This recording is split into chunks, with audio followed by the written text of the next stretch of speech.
ఇప్పుడు ఖచ్చితంగా ప్రజల గురించి మాట్లాడదు ఒక కన్ఫ్యూజన్‌లో ఉన్నారు. ఒక పక్క టీడీపీ, జనసేన కూటమి. ఇటు బీజేపీ కలుస్తుందో లేదో తెలీదు. ఉందో లేదో ఎంతవరకు యాక్టివ్‌గా ఉంటుందో తెలియని పరిస్థితి. ఎట్టి పరిస్థితిలో వై నాట్ 175 అని కేవలం పథకాల వైపే వెళ్తున్నారు. అభివృద్ధి జరగట్లేదన్న ప్రచారాల నేపథ్యంలో ఏంటి ప్రజల కన్ఫ్యూజన్‌కి ఒక క్లారిటీ రావాలంటే ప్రజలు ఏం ఆలోచించాలంటారు? కన్విన్స్ చేయడం చేత కానప్పుడు కన్ఫ్యూజ్ చేయడానికి ట్రై చేస్తారు. పనికిమాలిన ముండాడు. మన ఆంధ్రప్రదేశ్‌లో జర్నలిజం చచ్చిపోయింది.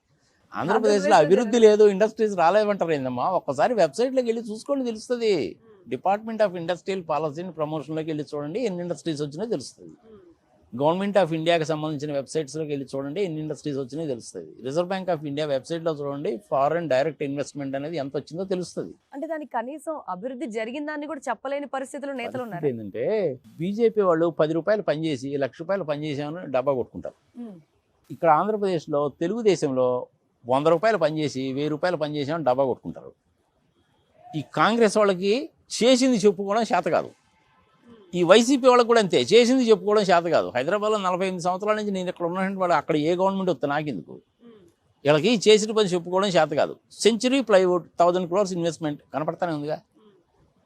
Green Ply they are also going to set up an industry. Tata Aerospace వాళ్ళు వస్తున్నారు, సోలార్ పవర్ ప్రాజెక్ట్స్ పెడుతున్నారు. అట్లనే అట్లాంటా ఆటోమేటిక్ సిస్టమ్స్ అనేటువంటి వాళ్ళు పెడుతున్నారు. జిందాల్ వాళ్ళు ఆల్రెడీ వచ్చారు, కడప స్టీల్ ప్లాంట్కి వాళ్ళే చేస్తున్నారు. కాబట్టి ఇండస్ట్రీస్ రాకపోవడం అంటే ఏం లేదన్నమాట. దిక్కుమాలిన ప్రచారాలు, తప్పుడు ప్రచారాలు చేస్తున్నారు అనవసరంగా. ప్రజల్ని దయచేసి మీరు నమ్మకండి. మీలాంటి ఎడ్యుకేటెడ్ పీపుల్ అనే చెప్పాలి ఎవడన్నా కనుక మాట అంటే, అరే బాబు ఇన్ని పరిశ్రమలు వచ్చినా నాన్న చూసుకుంటారా బాబు అని. Adani data centre means is not a joke. మంత్రుల పాత్ర కూడా కనీసం పోషించలేని పరిస్థితి ఏపీది. మంత్రుల పాత్ర ఎవరి పాత్ర వాడు పోషించకపోతే గవర్నమెంట్ ఎట్లా నడుస్తుంది? అంటే వాళ్ళ పాత్ర కేవలం వాళ్ళ అధికారం కోసమో వాళ్ళ నేత కోసమో మాట్లాడుతున్నారు కానీ ప్రజలకు జరిగిన అభివృద్ధిని ఎక్స్ప్లెయిన్ చేయలేకపోతే అక్కడ ఫెయిల్యూరే కదా సార్. వాళ్ళకి చేత కావట్లేదు, చేత కావట్లేదు. ఎక్స్ప్లెయిన్ చేయాలి. చెప్పుకోవడం చేత కాకపోతే ఎట్టా? నిన్ను ఎక్స్ట్రా చేశానని చెప్పి ఎత్తి ప్రాసలు ప్రాకులాడు చేయమని చెప్పి నేను అంటలా. జరిగింది ఏంటో నువ్వు చెప్పు. సెంచరీ ప్లైవుడ్ ఇవాళ నుంచి కమర్షియల్ ప్రొడక్షన్ మొదలుపెట్టింది 2 సంవత్సరాల కింద వచ్చింది, అవునా కాదా? చూడండి ఎంతమందికి ఎంప్లాయ్మెంట్ వచ్చింది, ఎక్కడ వచ్చింది, ఎంతమందికి ఎంప్లాయ్మెంట్ వచ్చింది. దాని మూలకంగా ట్యాక్సెస్ రూపంలో ఎంత వస్తుంది, అదాని వాళ్ళ దాని మూలకంగా ఎంత వస్తుంది, అట్లాంటా ఆటోమేటిక్ సిస్టమ్స్ ద్వారా ఎంత వస్తుంది, జపాన్ వాళ్ళు పెట్టిన టైర్ కంపెనీ మూలకంగా ఎంత వస్తుంది. ఇట్లా కనుక లిస్ట్ కనుక తీసుకుంటే పెద్ద లిస్టే ఉంది. ఓకే, ఇన్వెస్ట్మెంట్ రాకపోవడం ఏంది? అయితే ఫారెన్ డైరెక్ట్ ఇన్వెస్ట్మెంటే ఉందమ్మా 46,000 crores. ఇది నేను చెప్పే లెక్క కాదు, అది గవర్నమెంట్ ఆఫ్ ఇండియా వాళ్ళు చెప్పింది. అది వీళ్ళకి దరిద్రం ఉండే వాళ్ళకి చెప్పుకోవడం చేత కావట్లా. నేనేం చేయాలి దానికి? హైదరాబాద్లో కూర్చొని నేను కన్నా చెప్తే నువ్వు కూడా చెప్పడానికి అంటారు. చెప్పుకోవడం చేత కావట్లేదు అంటారు. అస్సలు చేత కావట్లేదు కాదు. నువ్వేదో ఎక్స్ట్రా చెప్పమని చెప్పి నేనేం చెప్పడం లేదు, లేకపోతేనేమో ఈ ఓవర్ యాక్షన్ చేయమని చెప్పి నేను అనలేదు. జరిగింది ఎందుకు చెప్పు. కళ్ళకి ఎదురుగానే కనపడుతుంది కానీ నీకు 17 మెడికల్ కాలేజీలు కొత్తగా వచ్చినాయి, అదే చెప్పు. ఫీజు రీయింబర్స్మెంట్ ఇస్తున్నానని చెప్పు, తప్పే ఉంది. నేను 13,000 ఇస్తున్నాను, మోడీ గారు 6,000 ఇస్తున్నారు, మొత్తం కలిపి 20,000 రూపాయలు రైతులకు ఇస్తున్నాను చెప్పు. నువ్వు అదే నేషనల్ హైవేస్ ఇదిగో ఇన్ని కిలోమీటర్లు వచ్చినాయని చెప్పు. మెడ్రాస్ నుంచి వైజాగ్ వరకు మనకు ఉండేటువంటి తీర ప్రాంతానికి సంబంధించిన దాంట్లో ఇంతకుముందు 2 ట్రాక్స్ ఎలక్ట్రిఫైడ్ ఉంది, ఇప్పుడు 3వ ట్రాక్ కూడా వేస్తున్నారని చెప్పు. ఈస్టర్న్ ఫ్రైట్ కారిడార్ వస్తుందని చెప్పు. ఈస్టర్న్ ఫ్రైట్ కారిడార్ అంటే ఏందనుకున్నావు? ఎక్స్క్లూజివ్లీ గూడ్స్కి, అది హై స్పీడ్ గూడ్స్లు అమ్మాయి, మామూలు గూడ్స్లు కాదు. 200 కిలోమీటర్ల స్పీడ్ పోతాయి. అది ఎక్కడి నుంచి మొదలవుతుంది? కలకత్తా దగ్గర ఖరగ్పూర్ దగ్గర నుంచి చెన్నై వరకు వస్తుంది. ఎక్స్క్లూజివ్లీ ఫ్రైటే, గూడ్స్లే. చెప్పు నువ్వు అదే సంగతి.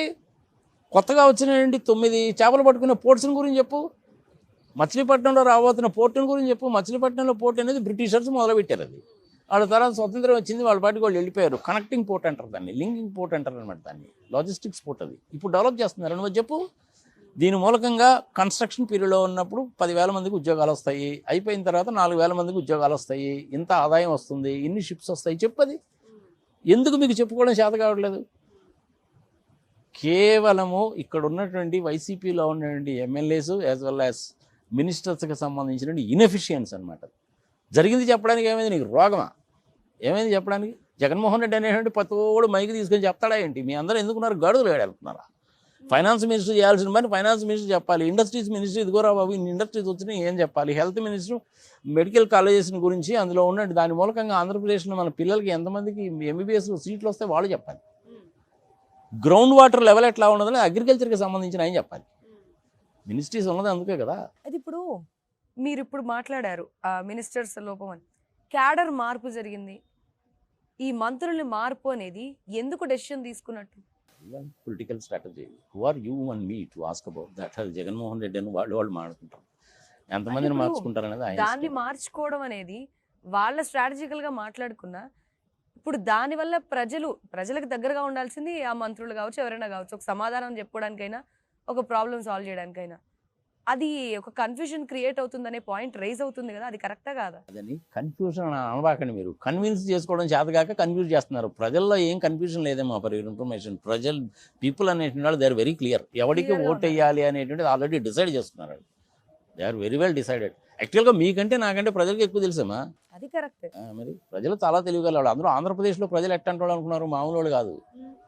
బాగున్నారండి అని అడిగారు అనుకోండి, బాగానే ఉన్నానండి నాగార్జున రెడ్డి గారు అంటాడు. ఇమీడియట్గా లోపల ఏమనుకుంటాడు తెలుసు, పెచ్చమ్మండాడక ఎదురుగా కనపడతాడు, బాగున్నామని అడుగుతారు. ఆ యూజ్లెస్ ఫెలవు లోపల అనుకుంటాడు. అంత తెలివి ఉంటాయి. ఏపీ ప్రజలు తెలివిగల వాళ్ళు. చాలా తెలియగలవాళ్ళు, సందేహమే లేదు. ఎవడిని ఎప్పుడు ఎక్కడ ఎలా ఎంత మేర కొట్టాలో కొడతారో, పాతాడానికి పోతారు. అసలు గెలుపు ఎవరిది? గెలుపు ఎవరిదేంటి ఇప్పుడు చెప్పడం కష్టం యాక్చువల్గా. ఎందుకంటే February 20th నోటిఫికేషన్ వస్తుంది. దాని తర్వాత 45 days మోస్ట్ ప్రాబబ్లీ ఎలక్షన్స్ అనేటువంటిది మార్చి ఎండింగ్లో కానీ లేకపోతే ఏప్రిల్ ఫస్ట్ వీక్లో కానీ ఉంటాయి. యాజ్ ఆన్ టుడే ఇప్పుడున్న వాతావరణాన్ని బట్టి కనుక చూస్తే మటుకు వైఎస్ఆర్సీపీ వాళ్ళు గెలవడానికి అవకాశాలు ఎక్కువ. ఎన్ని సీట్లు వస్తాయంటే మనం చెప్పలేము, ఎందుకంటే మార్పులు చేర్పులు చాలా చేస్తున్నారు కాబట్టి. 100% ఏ సర్వే కూడా కరెక్ట్గా ఉండదమ్మా. ప్రజల మనసు లోపల ఏముందని తెలుసుకోవడం చాలా కష్టం. ఎనీహో నువ్వు అడిగా కాబట్టి చెప్తున్నాను.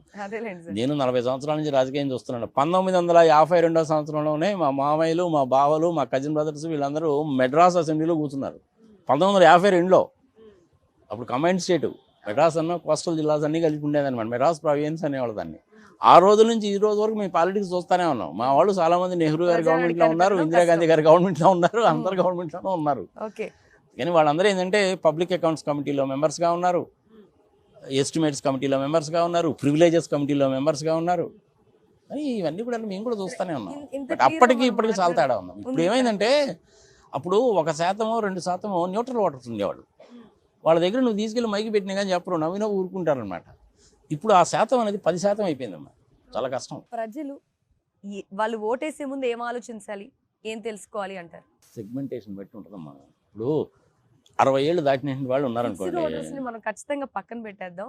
ఈ డైలమాలో ఉన్న వాళ్ళు ఒకవేళ ఉంటే, అంటే మీరు అన్నట్టు తెలివిగల వాళ్ళు ఉన్నారు, ఓకే, ఉన్న వాళ్ళు ఏం ఆలోచించాలి?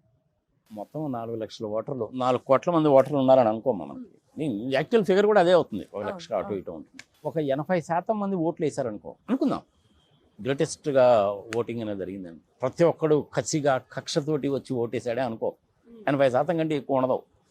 సరే, ఒక 66,000 67,000 అనేటువంటిది వాట్స్ కాల్డ్ పోస్టల్ బ్యాలెట్స్ ఉంటాయి, అంతకంటే ఎక్కువ ఉండవు.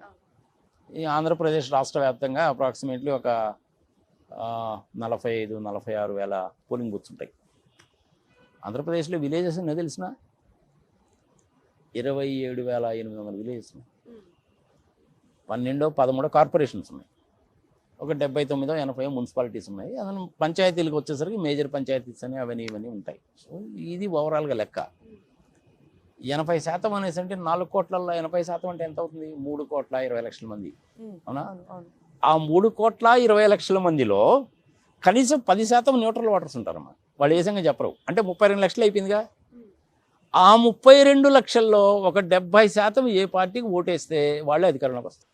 ఈ 70% మంది ఏ పార్టీకి ఓటేస్తే వాళ్ళు వచ్చేస్తారు. అంతే, సింపుల్ క్యాలిక్యులేషన్. నేను 2019లో ఏదైతే క్యాలిక్యులేషన్ చేశానో అదే క్యాలిక్యులేషన్ ఇప్పుడు స్టిల్ వర్త్. నేను అప్పుడు చేసిన క్యాలిక్యులేషన్ 8% న్యూట్రల్ ఓటర్స్ అన్ని. ఇప్పుడు 5 years అయిపోయిన తర్వాత ఓటర్స్లో యంగ్స్టర్స్లో జాయిన్ అయినటువంటి వాళ్ళు వేరే వాళ్ళ యాటిట్యూడ్ మారుతుంది కాబట్టి 10% అవుతుంది. ఓకే. సో 32 లక్షల మంది అనేటువంటి వాళ్ళు అసలు సిసలైన నిర్ణేతలు అనమాట. ఇప్పుడు తెలుగుదేశం పార్టీకి ఒక 35% 40% ఉంటారు కోర్ ఓటర్స్. ఇంక వాళ్ళు ఏం లేదు, అంతరిక్షం నుంచి ఏదో మిటరాయిడ్ పడి ప్రపంచం అంతా నాశనం అయిపోతుందని అనుకోండి, సప్త సముద్రాలు పొంగే అనుకో, ఏది జరిగినా సరే కాక ఆ 35-40% మంది తెలుగుదేశంకి వేస్తారు. అదేవిధంగా వైఎస్ఆర్సీపీకి కూడా 35-40% వేస్తారు. సో ఇదొక 40, అదొక 40-80 పోయిందా? ఇక నీకు మిగిలింది 20%. ఆ 20%లో ఈ 10% అనేటువంటిది న్యూట్రల్ ఓటర్స్. మరి మిగిలిన 10% ఏంటి? వేరే పార్టీలకు వేసేవాళ్ళు ఉంటారు, నోటాకి వేసేవాళ్ళు కూడా ఉంటారు. చెప్పలేం, they are the deciding factors. మరి బీజేపీ పరిస్థితి అంటే రాజకీయాన్ని గురించి అడుగుతున్నా కూడా చెప్తున్నాను. ఆంధ్రప్రదేశ్లో ఉన్నటువంటిది రెండే పార్టీలమ్మ. బీజేపీని కాంగ్రెస్ని మర్చిపోయారు. కారణం ఏంటి?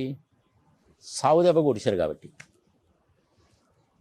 స్పీకర్ రూమ్లో కూర్చొని, అంటే ఢిల్లీలో స్పీకర్ గారి రూమ్లో కూర్చొని, జైపాల్ రెడ్డి గారు ఎదురుగా కూర్చొని, ఏది గోళ సంగతి సమాచారము ఆర్టికల్ 3 ఉందిగా, కొట్టిపారే నీకెందుకు అన్నాడు ఆయన. కొట్టేసింది. 20 నిమిషాలు తేల్చేశారమ్మా. ఫిబ్రవరి 18, 2014, ఫిబ్రవరి 20, 2014 అయిపోయింది. 20 నిమిషాల్లో డివైడ్ చేసి పడేశారు. 1968లో మొదలైన ప్రత్యేక తెలంగాణ అనేటువంటిది 1972లో ప్రత్యేక ఆంధ్ర అనేటువంటిది కేవలం 20 నిమిషాలు కొట్టి వదలబడేశారు. ఎంత విచిత్రమో తెలిసిన, ఉండవల్లి అరుణ్ కుమార్ గారు దాని గురించి ఒక పుస్తకం రాశాడు, విభజన కథ అని. ఒకసారి మీ యంగ్స్టర్స్ అందరూ చదవండి. ఆంధ్రప్రదేశ్లో ఉండే ప్రతి ఒక్కరు చదవాలి ఆ పుస్తకం. కళ్ళమ్మ నీళ్ళు తిరుగుతాయి మమ్మీ. లోపల జరిగినటువంటిది ఎంత అన్డెమోక్రటిక్గా జరిగిందో తెలుస్తుంది మీకు. 2008లో చంద్రబాబు నాయుడు గారు స్టేట్ని డివైడ్ చేయండి అని ఉత్తరం ఇచ్చాడు. అది కూడా ఇంక్లోజ్ చేశాడు ఆయన. ఓకే, అన్నీ ఉన్నాయి, ఏమేమి జరిగినాయి మొత్తం మినిట్ బై మినిట్ రాశాడు. తెలియకుండా చేస్తున్న ప్రచారం, తెలిసి జరిగిన సమాచారం తెలియకుండా చేస్తున్న ప్రచారం. నేను శివరామకృష్ణ గారితో మాట్లాడాను. ఎప్పుడు 2013లో 14లో కూడా 2013లో ఎల్కే అద్వానీ గారికి చెప్పినప్పుడే నేను చెప్పాను, ఏమండి ఆర్థిక పరమైన విషయాలు, నీటిపరమైన విషయాల్లో స్ట్రిక్ట్గా మీరు నిర్దేశించి స్టేట్ని డివైడ్ చేయండి సార్, తప్పులేదు అని. ఈ give it me in writing అన్నాడు ఆయన. రైటింగ్లోనే ఇచ్చాను, నా లెటర్ మీద డ్యూలీ సైన్డ్ అండ్ సీల్డ్, ఎవరు కావాలన్నా కానీ పంపిస్తాను. అదే లెటర్ దిగ్విజయ్ సింగ్ గారికి పేరు మార్చిచ్చా. అదే లెటర్ మన్మోహన్ సింగ్ గారికి పేరు మార్చి పార్లమెంట్ హౌస్లోనే ఇచ్చా. నేను చెప్పింది ఈ 2 పాయింట్సే. హైదరాబాద్ లాంటి క్యాపిటల్ని మళ్ళీ ఆంధ్రప్రదేశ్లో డెవలప్ చేయాలంటే 25-30 సంవత్సరాలు పడుతుంది. దానికి సూట్ అయినటువంటిది ఏది అనేసి అంటే వైజాగే. 10 సంవత్సరాల పాటు పన్ను రాయితీలు ఇవ్వండి, ప్రత్యేక హోదాగా సూటబుల్ కాదు. ఒక ఐఐటి ఇవ్వండి, ఒక ఐఐఎం ఇవ్వండి, ఎయిమ్స్ అనేటువంటిది ఆటోమేటిక్గా పెడతారు. మా ఏరియాకి సంబంధించిన దాంట్లో ఆక్వా ఇండస్ట్రీ కోసం అని చెప్పి ఒక సపరేట్గా ఒక ఇది ఇవ్వండి, సంగతి సమాచారం అంటే అవన్నీ రాశారు. పాప నిజంగా కేంద్ర ప్రభుత్వాన్ని కూడా తప్పడానికి వీల్లేదు. పన్ను రాయితీలు ఒక్కటి తప్ప మిగిలినవి చేశారమ్మ చాలా. ఈ బీజేపీ వాళ్ళని కూడా తిట్టడానికి వీల్లేదు. కాంగ్రెస్ వాళ్ళు బీజేపీ వాళ్ళు ఇద్దరు కలిస్తేనే ఆ రోజు బిల్లు పాస్ అయింది. యాక్చువల్గా కనుకైతే ఆ రోజు పార్లమెంట్లో ప్రజెంట్ అయిన మెంబర్స్ ఎవరు అనేటువంటిది నువ్వు అటెండెన్స్ రిజిస్టర్ చూసుకుంటే రిక్వైర్డ్ నెంబర్ లేదు. దాని మీదనే కేసులు పెట్టారు.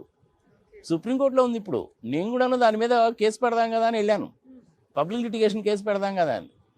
రామ్జత్ మలానీ గారి దగ్గరికి వెళ్ళాను. రామ్జత్ మలానీ గారి అబ్బాయి కూడాను అడ్వకేట్, ఆయన దగ్గరికి వెళ్ళాను నేను. ఏంటి నాగార్జున రెడ్డి గారు, it's no need to file and another case, it is already cases are there. Undavalli Arun Kumar and Kiran Kumar Reddy అది ఆల్రెడీ ఫైల్ ద కేసెస్ అన్నాడు ఆయన. నేను ఆయన ముందే చెప్పాను, సార్ మీరు లక్ష రూపాయలు అంటే మనకు నా వల్ల కాదు, ఐఎమ్ వెరీ స్మాల్ మ్యాన్ అని. Is nice gentlemen. పెట్టాల్సిన అవసరం లేదండి, వాళ్ళు ఆల్రెడీ కేసులు పెట్టారో డిసైడ్ అవుతుందండి. 10 ఏళ్ళు అయిపోయిందిగా, ఇంతవరకు డిసైడ్ కాదు. విభజన, అభివృద్ధి లేకపోతే రాజధాని, ఈ మూడింటి గురించి క్లియర్ పిక్చర్ ఏపీలో ఏం జరుగుతుందని మీ ద్వారా ఈరోజు మేము క్లియర్గా తెలుసు. దిక్కుమాలని టీవీ ఛానల్స్ అమ్మా, I'm very sorry to use this word, పచ్చి అబద్ధాలు చెప్పారమ్మా జనాలు. ఇప్పటికైనా సరేగాక జగన్మోహన్ రెడ్డి గారు, మోడీ గారు జరిగింది ఏదో జరిగిపోయింది. ఆంధ్రప్రదేశ్లో ఇండస్ట్రీస్ మేము అనుకున్నంతగా రాలేదు. ఒక 10 సంవత్సరాలు మాట్లాడగలిగితేనా, ఒక 10 సంవత్సరాల పాటు మీరు పన్ను రాయితీలు ఇవ్వండి, అంతకంటే మేము ఎక్కువ కోరుకోవడం లేదు, మాకు ప్రత్యేక హోదా లాంటివి వద్దులేండి సార్ అని కనుక అంటే ఇట్ ఈస్ పాసిబుల్. ఇప్పుడైనా కానీ ఏంటంటే వేడిగా ఉన్నప్పుడే దెబ్బ పడాలా అంతే. ఆ కొట్టగలిగే వాళ్ళు ఉండాలి. ఆ కొట్టడం అనేది ఎవరు చేసి ఉండాలా? ఫ్రీ అండ్ ఫ్రాంక్గా కనుక చెప్పు ఉండాలంటే చంద్రబాబు నాయుడు చేసి ఉండాలి ఆ పని. నేను ముఖ్యమంత్రిగా ప్రమాణ స్వీకారం చేయడం లేదు, మీరు మాకు 10 సంవత్సరాల పాటు ప్రత్యేక హోదా ఇవ్వండి లేదా పన్ను రాయితీలు ఇవ్వండి. రాష్ట్రం అంతా కుదరదు అనేసి అంటే 4 రాయలసీమ జిల్లాలకి, 3 ఉత్తర కోస్తా జిల్లాలకి, మధ్యలో ఉన్న ఒంగోలుకి ఇవ్వండి చాలు. 10 సంవత్సరాలు గట్టిగా కనుక ఆ రోజు చంద్రబాబు నాయుడు నిలదీశాడు. తెలిసే చేయలేదమ్మా, కావాలనే చేయలేదు. ఎందుకు ప్యాకేజ్ ఇస్తామా చంద్రబాబు నాయుడు? పోలవరం ఉంది కదా నీకు, పోలవరంలో కలిసి డబ్బులు సంపాదించుకో, డైరెక్ట్ ప్యాకేజ్ ఉందిగా, కానీ నీకు ఎందుకు? పోలవరాన్ని అడ్డం పెట్టి ప్యాకేజీకి ఒప్పించారు. గుర్తుపెట్టుకోవాలి ప్రజలు. ఇది పోలవరాన్ని అడ్డం పెట్టి ప్యాకేజ్ ఇప్పించారు. ఇప్పటికీ పోలవరాన్ని దిక్కులేని పరిస్థితుల్లో చక్కగా పూర్తి చేసి ఇవ్వాల్సిన బాధ్యత కేంద్ర ప్రభుత్వంది. అది నువ్వు భుజాలు ఎందుకు ఎత్తుకున్నావు? డబ్బులు సంపాదించని చెప్పి ఎత్తుకున్నావు. వెనక కాఫర్ డ్యామ్ కట్టాలి, ముందు కాఫర్ డ్యామ్ కట్టాలి. పోలవరంకి వెనక కాఫర్ డ్యామ్ నువ్వు సరిగా కట్టలా. దాని మూలంగా ఏమవుతుంది? వాటర్ స్టోర్ కావడం మూలంగా డయాఫ్రమ్ వాళ్ళు దెబ్బతినలా. ఎటువంటి కేంద్ర ప్రభుత్వం పరిస్థితి ఒకసారి ఇస్తాడు కానీ 2 సార్లు డబ్బులు ఎందుకు ఇస్తారమ్మా? ఇవ్వరుగా. 54,000 మంది నిర్వాసితులు అని చెప్పి నువ్వు డిపిఆర్లో ఇచ్చి దాన్ని 1,00,000 నిర్వాసితులు అంటే కేంద్ర ప్రభుత్వం వాళ్ళు ఒప్పుకుంటారా? నేనే ప్రధానమంత్రి హోదాలో ఉన్నాను అనుకో, మా దేశానికి సమాధానం చెప్పుకోవాలి కానీ నేను ఎట్ట ఒప్పుకుంటాను? ఇలాంటి మాదర్చేతి పనులన్నీ చేశారనమాట. ఎవరు చేశారా బాబు అంటే I'm very sorry to say Chandrababu Naidu చేశాడు. నేను చంద్రబాబు నాయుడు మళ్ళీ కలిసి పనిచేసామమ్మవు. ఇప్పుడు ఎందుకు అనాల్సి వస్తుందంటే ద్రోహం అనమాట. అది తెలుగు జాతికి ద్రోహం చేసింది ఎవరంటే చంద్రబాబు నాయుడు. మరి జగన్మోహన్ రెడ్డి చేయట్లేదా అంటే ఈయనంతసేపటికి పోయి అడగవయా, రైనాయిల్స్ ముందు కూర్చొని అడుగు. జరిగిందేదో జరిగిపోయిందండి. మా రాష్ట్రంలో ఇండస్ట్రీస్ లేవు, పీపుల్ అంతా ఎక్కడెక్కడికో పోవాల్సి వస్తూ ఉంది. ప్రజలు నన్ను చెప్పు తీసి కొట్టేటట్టున్నారు. ఇప్పటికైనా మీరు నాకు 10 సంవత్సరాల పాటు పన్ను రాయితీలు ఇవ్వండి అని చెప్పి ఎందుకు అడగవు? ఆయన ఏమో నాశనం చేసిపోయాడు, ఈయనేమో అడగడు. మధ్యలో ఏంటంటే ప్రజలు సంకరాకపోతున్నారు. కరెక్ట్. ఇప్పుడు కరెక్ట్ పాయింట్లో ఉన్నాం సార్ మనం. ఈయన అడగకపోవడానికి పోలవరం అని చెప్పారు. ఈయన ఎందుకు ఇప్పుడు అడగలేకపోతున్నానికి కారణం? అరే 10 साल हो गए ना, फिर वही पूछता है क्या అంటాడు. అందులో మోడీ అనేటువంటి అమిత్ షా అనేటువంటి ఎట్టంటాడు అనుకున్నావు? चुनाव के बारे में बहुत बोलता है, रोज सब कुछ होता है क्या क्या पागल आदमी क्या जाओ అంటాడు. మోడీ గారు ఏం నోరు తెలిసి మాట్లాడరమ్మా. అంటే ఇప్పుడు ఏపీకి మీరు ఇప్పుడు చెప్పిన అడిగే ప్రశ్నించడానికి ఒక్కళ్ళు కూడా లేరు అనేది 100%. 100%. పోనీ ఈయన అడగమను. వీళ్ళిద్దరిని తీసేయమ్మా. ఈయనేమో 70 ఏళ్ళ ఆయన ముసలాయన, రకరకాల రోగాలు తెచ్చినాయి, అడగలేదు, తాకట్టు పెట్టేశాడు, అయిపోయింది. జగన్మోహన్ రెడ్డి చేతగానోడు అనుకో, తీసేయి. మధ్యలో పవన్ కళ్యాణ్ సంఘ గాడులు కాస్తున్నాడా? మోడీ గారి పర్సనల్ సెల్ ఫోన్ నెంబర్ ఉంది నా దగ్గర అంటాడుగా. మరి ఈయన ఏం చేస్తున్నాడు? ఈయన అడగాలిగా. ఎందుకు అడగడం లేదేనా? సమాధానం ఏం లేదు సమాధానం. అదేంటంటే జంపు జిల్లాని బాపుతారన్నమాట ఆయన, అంతే. తప్పు ఎవరిది అంటే ఒక రకంగా చెప్పాలంటే వీళ్ళ ముగ్గురిది తప్పేనమ్మా. మరి దీనికి సొల్యూషన్ ఎక్కడి నుంచి రావాలంటే ప్రజల దగ్గర నుంచి రావాలి. ఎలాంటి సొల్యూషన్? ప్రత్యేక హోదా అనేటువంటిది కుదరదు కాబట్టి పన్ను రాయితీలైనా మీరు తీసుకొస్తారా లేదా? అనే ప్రశ్న మీకు తీసుకురావడం అనేటువంటిది చేతగాని సందర్భంలో రిజైన్ చేసిపోతారా లేదా? మీరు ప్రజలు గట్టిగా నిలదీసి అడిగితే ఇప్పటికైనా కుదురుతుంది. నాకేందమ్మా 45 ఏళ్ళ నుంచి హైదరాబాద్లో ఉండేవాడిని, ఐఎమ్ వెరీ కంఫర్టబుల్. నాకేమన్నా ఆడేమన్నా ఆస్తులు ఉన్నాయా? ఏడేమన్నా ఆస్తులు ఉన్నాయా? ఏం లేవుగా. ఇప్పుడు ఇందాక మనం ఒక మాట మాట్లాడుకున్నాం సార్, ఏపీలో అభివృద్ధి జరగడం కోసం వీళ్ళిద్దరూ చంద్రబాబు జగన్ ఇద్దరు వెళ్ళి అడిగి కలిసి అడగాలి అని. అది అవ్వట్లేదు. ఇక్కడ మధ్యలో ఉన్న పవన్ కళ్యాణ్ మాట్లాడట్లేదు. ఎవరికి వాళ్ళు కూడా నిశ్శబ్దంగా ఇప్పుడే మనం మాట్లాడుకున్నాం 100% ఎవ్వరు లేరు అని. అంటే ఇక్కడ ఏపీ బాగుపడాలి అని చాలా వరకు సలహాలు, లేకపోతే అనుభవజ్ఞులు మీలాంటి వాళ్ళు, ఇంత తెలిసిన వాళ్ళు చాలా మంది ఉన్నారు. వీళ్ళందరూ కలిస్తే ఏమన్నా ఏపీకి అభివృద్ధి అవకాశాలు ఉన్నాయా? అసలు అడిగే అవకాశం ఉందంటారా? భలే జోకులేస్తామా. రామాయణం అంతా ఇది చేత రాముడికి ఏమైందని నేను భలే అడుగుతున్నావే నువ్వు. మాలాంటి వాళ్ళు చెప్తే వాళ్ళు కలుస్తారు అనుకుంటున్నారా ఏంటి? కలవమని కాదు సార్. అంటే ఇప్పుడు కేంద్రం వరకు ఇలాంటి విజ్ఞప్తులు తీసుకెళ్లి సపోర్ట్ చేయండి ఏపీకి అనే మాట మాట్లాడే అవకాశం ఉంటుందా? మీకు కేంద్ర ప్రభుత్వం స్ట్రాటజీ ఏంది అర్థం కావట్లా. జగన్మోహన్ రెడ్డి చంద్రబాబు నాయుడు ఇద్దరు కలవకూడదు అనేది వాళ్ళ స్ట్రాటజీ. పవన్ కళ్యాణ్ ఎందుకు ప్రవేశపెట్టారు అనుకుంటున్నారు? కేవలం వీళ్ళిద్దరు అంతే. అది కేంద్ర ప్రభుత్వం స్ట్రాటజీ. క్లియర్. ఇప్పుడు ఓపెన్ అయిపోయింది స్ట్రాటజీ అని. అంతే మరి, ఇదే స్ట్రాటజీ. ఇది వాళ్ళిద్దరు కలవకూడదు, మన దగ్గరికి రాకూడదు. వాళ్ళిద్దరు కానీ కలిసారంటే మన కొంప మునుగుద్ది, అది వాళ్ళ భయం. అందుకని వీళ్ళిద్దరిని కలవనీయకూడదు. చంద్రబాబు నాయుడు ఏమో పాపం బీజేపీ వాళ్ళతో పోదామని చూస్తాడు, వాళ్ళేమో డోర్లు క్లోజ్ చేశారు. ఈసారి మళ్ళీ గెలుస్తాడా లేదా అనే అనుమానం వచ్చింది. పైగా మళ్ళీ ఈ కేసులు సంగతి సమాచారం ఎన్ని ఉన్నాయి. సరే జగన్మోహన్ రెడ్డి మీద ఉన్నాయి, ఈయన మీద ఉన్నాయి, దట్స్ డిఫరెంట్ థింగ్ అనుకో. మధ్యలో పవన్ కళ్యాణ్ కూడా వచ్చారు. ఈయనేమో గోడ మీద పిల్లిలాగా కాసేపు ఇటు గంతేస్తాడు, కాసేపు అడుగు గంతేస్తాడు. ఆయనకు ఒక పాలసీ ఉండదు, ఎజెండా ఉండదు, పాడు పసిపెదలు పెండాకుడు ఏది ఉండదు. ఏదో అంటాడు, తంతానంటాడు, కొడతానంటాడు, థర్డ్ క్లాస్ లాంగ్వేజ్ మాట్లాడతాడు. అదొక పెద్ద వ్యవహారం మా తీసి ఎందుకు వచ్చింది కదా. ఇప్పుడు కేంద్ర ప్రభుత్వంలో స్ట్రాటజీ ఏంటంటే వీళ్ళిద్దరు కనుక కలిస్తే మన కొంప మురుగుతుంది కాబట్టి వీళ్ళిద్దరు ఎప్పుడు కూడా స్టేట్ లో కొట్టుకుంటూనే ఉండాలి. మన దగ్గరికి రాకూడదు, మన దగ్గరికి రాకూడదు. చాలా క్లియర్ గా స్కెచ్ అనేది ఇప్పుడు ఉంది. ప్రజలు అని ఇందాక మాట్లాడారు. ఈ ప్రజల్లో ఉన్న మేధావుల వల్ల కూడా స్కెచ్ అనేటువంటిది ఎవరు బ్రేక్ చేయాలి? ఓటేసే ప్రజలే బ్రేక్ చేయాలి. అంటే ఇది ఓటు ద్వారానేనా లేకపోతే డిమాండ్ల ద్వారానా? డిమాండ్ల ద్వారా కూడా వస్తుంది. మీలాంటి యంగ్స్టర్స్ రండి, ముందుకు రండి. ఏమయ్యా 10 సంవత్సరాల నుంచి మమ్మల్ని సంకనాగించారు, ఉద్యోగాలు లేక హైదరాబాద్ అని బెంగళూరు అని నానా చదువు వచ్చి మేము నానా ఇబ్బందులు పడతా ఉన్నాము. ఏంటి అసలు మీ ఇద్దరు కలిసిపోండి, పదండి మీతో పాటు మేము కూడా 4 రైళ్ళు వేసుకొని వస్తాం. ఎందుకు ఈడో చూద్దాం, మోడీ ఎవడి కోసం ఇస్తాడు? మన్మోహన్ సింగ్ గారు పార్లమెంట్ అని చెప్పాడుగా 5 years అని, పదండి అదే అడుగుదాం. ఇది రైట్ టైం కదమ్మా. మంచి డిమాండ్ అంటే బీజేపీ వాళ్ళకు కూడా కాస్త తాయిలం ఇవ్వాలన్నమాట. మోడీ గారు మీరు ఈ పని చేయండి సార్, మీరు కూడా ఒక 20 seatలలో పోటీ చేయండి, ఒక 5-6 గెలుస్తారు, మీ పార్టీ కూడా బలపడుతుంది, ఓవర్ పీరియడ్ ఆఫ్ టైం బలపడుతుంది. మీకేందండి మోడీ గారు 3 సీట్లు ఉన్నాయండి, పార్టీ 303కి వచ్చారు కదా సార్. అది 20 ఏళ్ళు 25 ఏళ్ళు వెయిట్ చేశారుగా, ఏదో ఒక రోజు ఆంధ్రప్రదేశ్లో జరుగుతుంది అని చెప్పాలి మోడీకి. ఆంధ్రప్రదేశ్లో ఉన్న అడ్వాంటేజ్ ఏంటో చెప్పాలి. అయ్యా నువ్వు నాకు 10 సంవత్సరాలు ప్రత్యేక హోదా ఇవ్వకపోయినప్పటికీ పన్ను రాయితీలు కనిపిస్తే 10 సంవత్సరాల కాలంలో ఒక్క ఆంధ్రప్రదేశ్ నుంచే ఇన్కమ్ ట్యాక్స్ రూపంలో కానీ, జిఎస్టీ కానీ, కస్టమ్స్ కానీ 2 లక్షల కోట్ల రూపాయలు కేంద్ర ప్రభుత్వానికి వస్తాయి. అందులో మీరు నాకు ఇచ్చేది ఎంతండి మోడీ గారు? 4.5%గా. డబ్బులు ఎక్కువ మీరే తీసుకుంటున్నారు కదండి, మీకే ఉపయోగం అని చెప్పాలి. ఆ చెప్పడం అనేది ఎవరు చెప్పాలి? నాలాంటి వాడికైతే అపాయింట్మెంట్ ఇవ్వరు.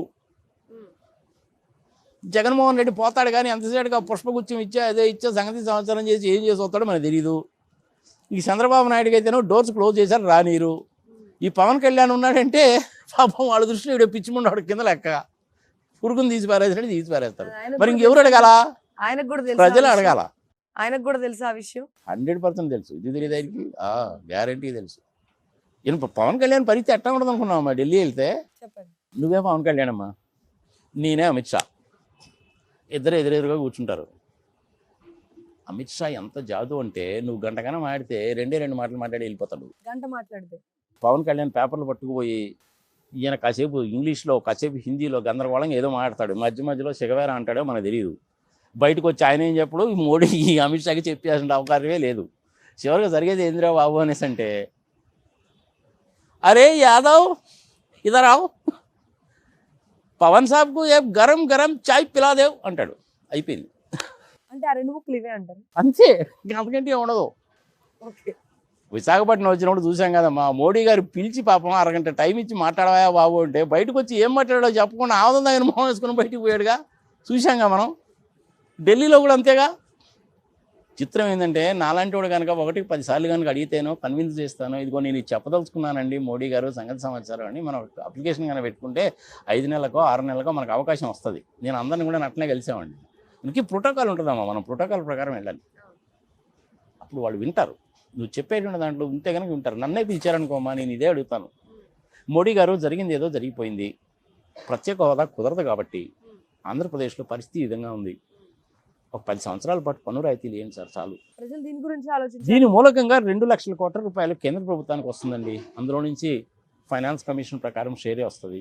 మీరు ఆల్రెడీ ఇచ్చారండి, ఐఐటి ఇచ్చారు, ఐఐఎం ఇచ్చారు, ఎయిమ్స్ ఇచ్చారు, సంఘ సంవత్సరం చేశారండి. కొంచెం చూడండి మోడీ గారు, దేశానికి ఉపయోగం అండి అంటే ఉంటారు. కాదని అనలేరు కదా. కాదని అనలేదు, ఎలక్షన్ల టైం కదమ్మా, కాదని అనలేదు. ఇప్పుడు ఏంటి, దేశవ్యాప్తంగా ఎంపీల ఎలక్షన్లో ఎవడికి వాళ్ళ వాడు ఉంటాడు. ఇది కనుక చెప్పారనుకోండి వెనక సీట్లోకి వెళ్ళిపోద్ది అనమాట, ఎవరు పట్టించుకోరు. अरे कुछ तो हो गया यार, जाने दे, 10 साल से वो लोग पूछ रहा है लोगों को, అలా బతుకు బస్ స్టాండ్ అయిపోయింది, పోనీరా బాబుని ఎవరు పట్టించుకోరు. తమిళనాడు వాళ్ళు కానీ, మహారాష్ట్ర వాళ్ళు కానీ, కర్ణాటక వాళ్ళు కానీ. కర్ణాటక వాళ్ళు అయితే అసలు పట్టించుకోరు, ఎందుకంటే కర్ణాటక వాళ్ళు కాంగ్రెస్ గవర్నమెంట్. రాహుల్ గాంధీ గారు మేము అధికారంలోకి వచ్చి ప్రత్యేక హోదా ఇస్తానని చెప్పాడు కదా, కానీ వాళ్ళు మాట్లాడరు. ఈ పక్కన నుండి బిజు పట్నాయక్ ఉన్నాడు, మనతో ఇప్పుడు బాగానే ఉంటాడు. ఛత్తీస్గఢ్, మధ్యప్రదేశ్, ఉత్తరప్రదేశ్ ఎవరు ఏం మాట్లాడరు.